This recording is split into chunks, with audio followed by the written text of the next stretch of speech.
Goeiemôre almal, hoop ek gaan kry daar by julle almal vanoggend.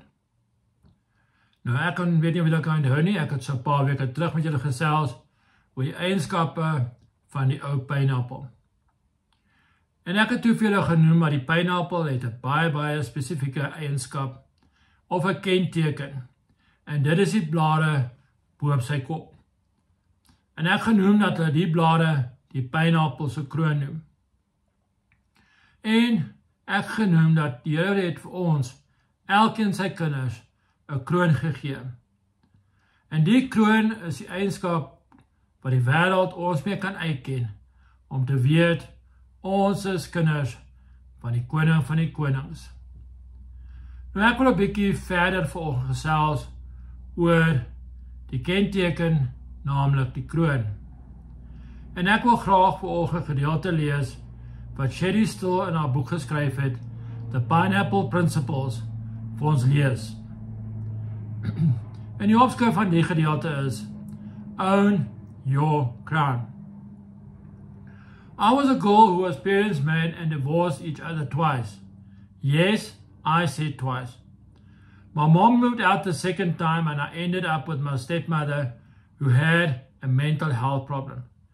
She would be so sweet the 1 minute and then verbally abusing and calling me horrible names in the next sentence.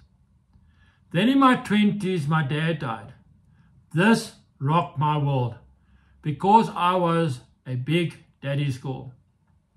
Thankfully, I was rooted in the Word, which helped me to stay strong through all of this. I knew I had a Heavenly Father who would not leave me, die or be mean to me. I am His daughter, and I am a princess. Why a princess? My father is a king. I want to be that princess that serves her people. I want to use the gifts my Father has given me to help others. Jesus Himself came to serve, and then He gave His life for us. My identity isn't in what happened with my parents, but in Christ. I have my crown on, and I'm owning it. Nou net so dat Sherry Still vir ons sê in die gedeelte oor haar lewe. Sien ons dat sy deur 'n paar rowwe tye gegaan. Maar ons sien dat daar was net een manier hoe sy staande gebly het deur alles. En dit was die feit dat sy gewortel was, en haar lewe gewortel was, en haar geestelike lewe gewortel was, in die woord van God. En sy het geweet, sy dien 'n God, wat haar nooit sal verlaat nie, nooit met haar lelik sou wees nie, of haar nie sou doodgaan op haar nie. Nee, net so dien ons ook 'n dad, wat ons nooit alleen sal laat nie. So my liewe vriende, as jy dalk deur 'n rowwe tyd gaan, en jy voel alles om jou val uit mekaar uit, en jy voel jou wortels gaan een oomblik gaan hulle breek, en jy gaan omval. Nee, terwyl jou wortels geanker is in die Here, sal die wêreld dit nooit reg kry om jou aan te stamp nie.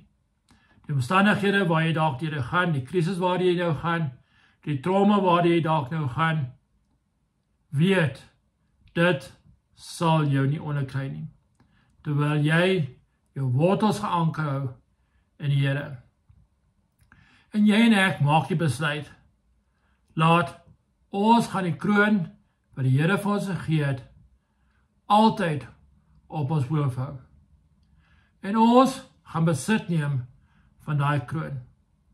En ons gaan vir die wêreld sê, maak nie saak wat jy doen nie, maak nie saak wat jy na my kant toe gooi nie, jy gaan dit nie reg kry, dat ek my kroon afhaal en vir jou gee nie. Nee, ek hou die kroon, dit is 'n kroon wat my dad, die koning, vir my gegee het. En is die kroon waardeur ek vir die wêreld kan wys wie en wat ek is. Ek is nie die persoon wat geskep is of gevorm is deur my omstandighede nie. Nee, my identiteit lê nie in alles om my nie. My identiteit lê nie in mense nie. Nee, ons identiteit lê in die Here. Want hy is die een wat huis geskep het. Hy is die een wat die blou plan geteken het. En soos julle almal weet, toe die Here jou en my geskep het, het hy daai vorm het hy gebreek. En daar's niemand anderste soos jy en ek nie. Nou, net soos dat Shestel sê vir haar boek, in die eienskap van Owen McCran, haar kroon was om mense te dien, om mense te help. Nou ek wil vanoggend vir ons kom aanmoedig, en ek wil vanoggend ons vra, wil ons hier begin om ons kroon vir die wêreld te gaan wys, deur om vir mense te gaan omgee in die wêreld, deur om vir mense God se liefde te gaan wys nie, deur om vir mense net te gaan bystaan, om 'n skouer te wees, waarop hulle kan huil. En vir die wêreld te gaan wys, dis die moeite werd om 'n God te dien, wat 'n God van liefde is, 'n God wat omgee, 'n God wat daar is vir ons, 'n God wat nooit sy rug op ons sal draai nie. Hy sal altyd daar vir ons wees. Hy's 'n God, hy's 'n Dad, wat nooit sal doodgaan nie. Maar God is 'n God van ewigheid. So my liewe vriende, wil ons nie net, so Shestel vir ons sê in die gedeelte op die einde, I have my crown on, and I am owning it. Kom ons gaan sê vir die wêreld daar buite. En nie net vir die wêreld nie, vir ons medebroers en susters, ons medegelowiges in die Here. Kom ons gaan sê, I have my crown on, and I'm owning it. En ek is trots daarop, om die kroon te dra, wat die Here vir my gegee het. Die kroon, wat ek kan gebruik, om 'n verskil in die wêreld daar buite te gaan maak. Mag julle 'n wonderlike dag hê, en mooi bly. Bye.